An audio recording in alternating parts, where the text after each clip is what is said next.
मैं जनता brigade party अगर सत्ता में आती है तो हम सबसे पहले और सबसे ज़्यादा खेल को महत्व देंगे, क्योंकि खेल खेलने से बच्चे के शरीर का विकास होता है और बुद्धि का विकास होता है, चतुर होते हैं, स्वस्थ होते हैं और दुनिया के अंदर नाम करना है, क्योंकि स्पोर्ट्स की दुनिया आज हमारे देश से समाप्त हो चुकी है।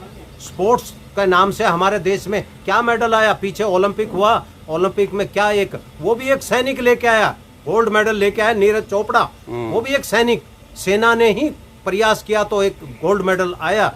वरना हमारे देश के जितने भी नेता हैं, इन हरामखोरों ने इतना भी इनके अंदर हिम्मत नहीं है कि एक दो मेडल लाने लायक किसी एक जवान को तैयार कर सके। वहाँ भ्रष्टाचार है। केवल नेता चाहते हैं कि हमारे बच्चे ही, हमारे बेटे ही भाग ले और वो उन्हीं का नंबर आए, लेकिन ये तो जब तक शक्ति है, ये शक्ति केवल सैनिकों में ही जागृत हो सकती है। और हम अधिक से अधिक बच्चों को खेल के अंदर, उसमें जिम्नास्टिक है, कुश्ती है, कबड्डी है, स्विमिंग है, जो ये मतलब पहले पुराने जो खिलाड़ी हैं जो मेडल लेके आ रहे हैं, ये मतलब बेकार घूम रहे हैं, इनके लिए क्या करेंगे आप?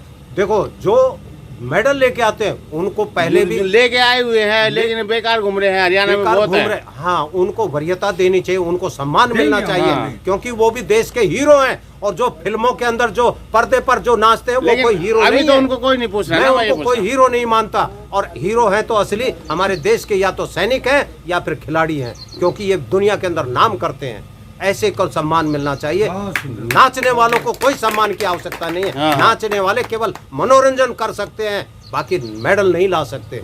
और हम कहते हैं, हम देश की सरकार को भी इस बात के लिए दोषी ठहराते हैं कि नाचने गाने वाले को तो क्या नाम, पद्मश्री अवार्ड तक दे देते हैं। पद्मश्री तो सर ऐसे ही दे दिया आपकी बार, कंगना रनौत को दिया गया। कंगना रनौत को दिया गया। मैं तो उस अवार्ड का कोई सम्मान नहीं देता, क्योंकि इस प्रकार तभी तो अवार्डों की तो ही है मेरे तो हमारे देश की इमेज डाउन हो रही है। और कहते हैं मोदी जी देश के अंदर डंका बजा रहे हैं। मैं ये कहता हूँ, अगर इस तरफ देखें तो क्या डंका बज रहा, कुछ नहीं। मैं तो बिल्कुल नहीं जानता, क्योंकि मतलब आपकी नजर में देश की तौहीन हो रही है। देश की तौहीन है कि नाचने गाने वाले को तो पद्मश्री अवार्ड होता है, और यहाँ गोल्ड मेडल लाया नीरज चोपड़ा जी को देना चाहिए था कम से कम गोल्ड मेडल।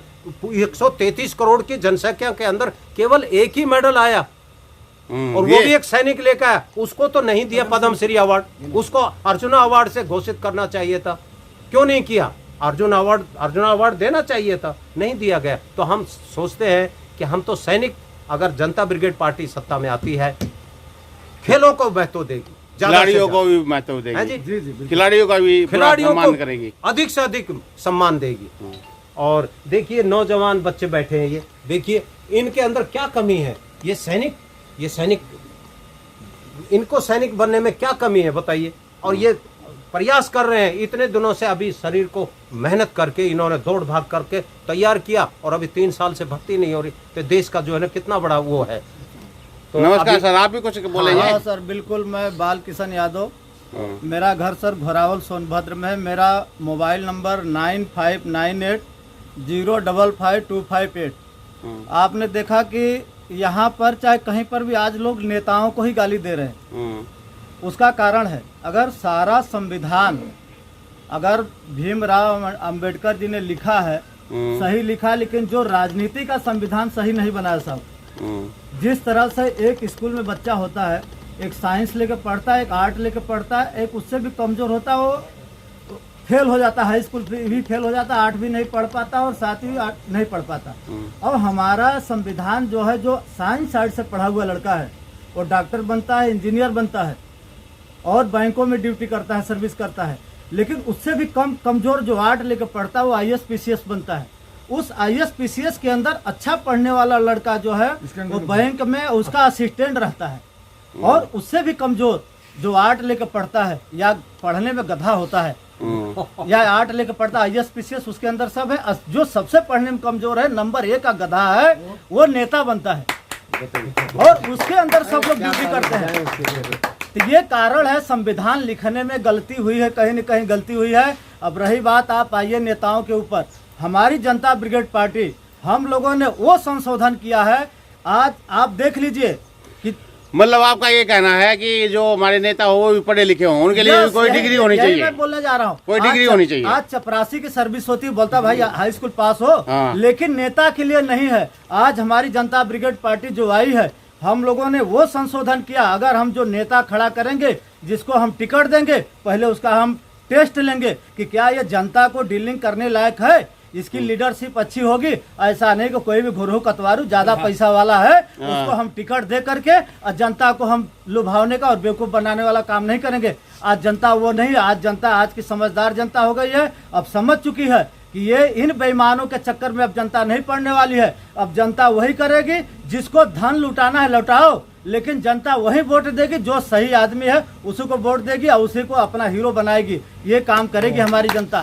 इसलिए साहिबान, मैं आपको, आप बहुत अच्छे चैनल हैं, बहुत आजकल का चैनल बिक चुका है। चैनल हर आदमी पैसे कमाने में लगा हुआ है और ये नहीं देख रहा कि देश कहाँ जा रहा है। देश बर्बाद होने के कगार पर हो रहा है, देश के अंदर लड़ाई कराने का काम हो रहा है, देश के अंदर हिंदू मुस्लिम कराया जा रहा है। सिर्फ चेयर, राजनीति चेयर को अपने हथियाने के चक्कर में लोग कुछ भी करने को गुजर रहे हैं। इसलिए फौजियों ने अब बीड़ा उठाया है कि अब हम लोग, चाहे हम देश के ऊपर, आपको बता रहा हूँ, एक सैनिक अगर बॉर्डर के ऊपर चाहे किसी चौकी पर खड़ा है, अगर एक भिखारी को आप बोलो कि मैं तुमको 5,000 दे रहा हूँ, तुम अंगूठा काट के दे दो, वो नहीं देगा। लेकिन एक फौजी, उसको ज्यादा से ज्यादा 1500 2,000 मिलता है, लेकिन वो खड़ा है पाकिस्तान के बॉर्डर पर, गोली आती आने दो, लेकिन उस दिन की उसकी मजदूरी सिर्फ 1500 2,000 होती है। इसलिए साथियों, फौजी अब बीड़ा उठा लिया है, ये हटेगा नहीं पीछे। इसकी गर्दन कट सकती है लेकिन ये पीछे नहीं हटेगा। देश को अंग्रेजों से जैसे हमारे एक अच्छे नेताओं ने आजाद कराया है, ऐसे इन नेताओं से, ये जो काले नेता, अनपढ़ नेता, गंवार नेता है, इनको जो इनसे आजाद कराने के लिए हम ऐसे ऐसे नेता खड़ा करेंगे, चुनेंगे ऐसे नेताओं को जो कि देश को एक अच्छी राजनीति करें, और हम लोग ये काम करने का काम ठान लिया है। इसलिए मैं दोबारा हमारे उत्तर प्रदेश के साथियों को बोलना चाहता हूँ, मैं उत्तर प्रदेश से आता हूँ, अगर उनको, जिनको अच्छे राजनीति में आना है, जो लोग रिटायर्ड हैं चाहे किसी भी डिपार्टमेंट से, वो जानते हैं कि डिपार्ट के अंदर क्या चोरी होती है, क्या अच्छाई होती है, वो नौजवान हैं, उनको बताने का काम करें, आए हमारे पार्टियों में साथ में मिलें और जितनी भी गंदगियां हैं, जिस डिपार्टमेंट के अंदर गंदगी, उसको निकालने का काम करें, क्योंकि शिक्षित आदमी ही कुछ कर सकता है। और रिटायर्ड जो भी हैं, अब वो आए, देश की सेवा करें, इतने दिन उन्होंने किया, आके देश की सेवा करें, गंदगी को साफ करें और हमारे साथ आके मिले। इसलिए मैं सारे रिटायर्ड, ऑल इंडिया के जितने रिटायर्ड हैं भाई हैं, चाहे जितने नेता, अच्छे नेता भी हैं, आए। मैं अपना दोबारा नंबर बोल रहा हूँ, 9598055258। बाल किशन यादव, उत्तर प्रदेश, सोनभद्र। जय हिंद, जय भारत। बहुत बढ़िया, वाह।